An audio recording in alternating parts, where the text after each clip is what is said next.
Welcome to Taking Stock. I'm Amanda Lang. Coming up on the show today, with worker productivity in focus, is it time to look at working shorter hours? And when inflation hangs around long enough, it is bound to leave scars. We'll take a closer look. Plus, a new cap on high-interest loans is aimed at protecting people, but will it backfire? That's all ahead. First, for the week that was in business, it's time for the briefs.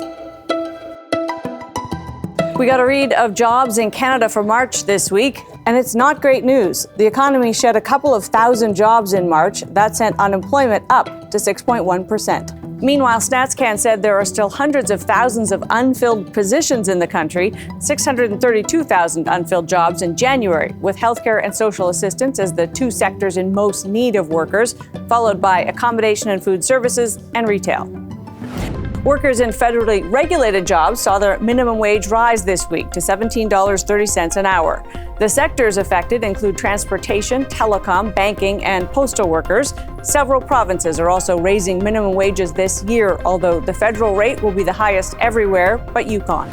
As part of a series of pre-budget announcements, the federal government is promising to create a national school food program, aiming to feed 400,000 kids a year at a cost of $200 million a year, or $1 billion over a 5-year period. Another item that will appear in that April 16th budget, $5 billion of new funding to encourage more home building across the country, plus $1 billion for housing-related infrastructure. The funds are for provinces and territories to use, but come with strings attached, including certain types of homes built and a freeze on development charges for larger cities. Several provinces have already rejected the idea. A read of business and consumer sentiment by our central bank painted a mixed picture this week. While both are feeling a little better about the economy and inflation, the expectation for longer-term inflation is still high. For consumers, inflation is seen sitting at 3% 5 years from now, which is above the bank's target. Since inflation expectations can be self-fulfilling, that could mean the bank waits even longer before lowering rates. Tesla posted its first decline in new car deliveries in almost 4 years, missing expectations for the number of vehicles shipped. The electric car company's results were closely watched, in part as a gauge of interest in electric vehicles more broadly. Ford Motor said it is putting off plans to produce electric vehicles at its Oakville, Ontario plant. It's a delay that could potentially keep thousands from jobs. The plant is undergoing a $1.8 billion investment to make it a hub for electric vehicles and battery manufacturing, now delayed until 2027. And those are your business briefs. Canada's jobs picture is still pretty robust, with employment high by historical standards, and there's still plenty of job openings. Concern is growing, though, about how productive our workforce is. One intriguing solution is to rethink how we work. Joe O'Connor is CEO of the Work Time Reduction Centre of Excellence. Joe, thanks for being with us. Pleasure to join you. And you have a background with the 4-Day Workweek organization, and we have found through pilot programs around the world that when people work fewer days in the week, their productivity actually stays the same or goes up. Can you just talk about how working fewer hours can make somebody a better employee? Sure. So I would say, Amanda, that is not an automatic outcome. I don't think anybody is arguing that if you reduce your hours and don't change anything else, that automatically you become a more productive employee. But what we are seeing the organizations that have adopted shorter workweek models do is that they've used the offer and the incentive of work time reduction really as a forcing function to help streamline their operations, improve their processes, change their work practices in a way that can drive productivity gains. So this is something that very much is being positioned in their organization as an opportunity to rethink the way that we work, rethink how we talk about, how we think about, and how we measure productivity, to really shift away from this idea that it's about hours or it's about inputs onto it's about outcomes, it's about results. And so often people look at 4-Day Workweek and they think it's about an easy ride. It's quite the opposite. This is about an exchange where people are given the really, powerful gift of time back in exchange for this elevated performance accountability and commitment to efficiencies and productivity.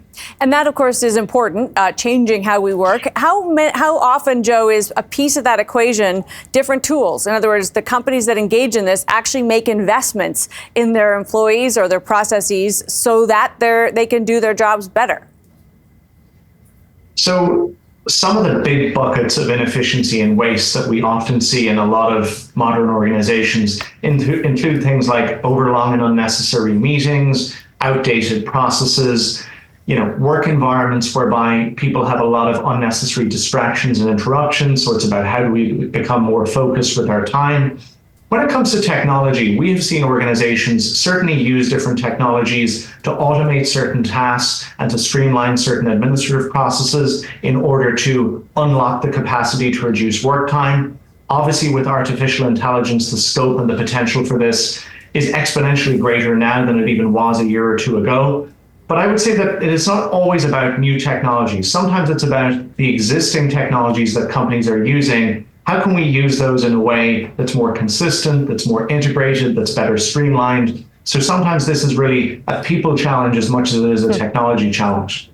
This is a part of a rethink, as you say, of empowering employees, of giving perks of the gift of time. In some cases, and you might make this case in Canada, when there's a big enough pool of labor, including through things like immigration, temporary workers, you might see companies using hours rather than efficiency to get where they need to be. Is that to our detriment? I think it is. I think that not just in Canada, we need to rethink how we measure productivity in 2024. A lot of the way that we've talked about and thought about productivity harks back to a mostly industrial and manufacturing economy, which is totally out of whack with the reality of today's labor market.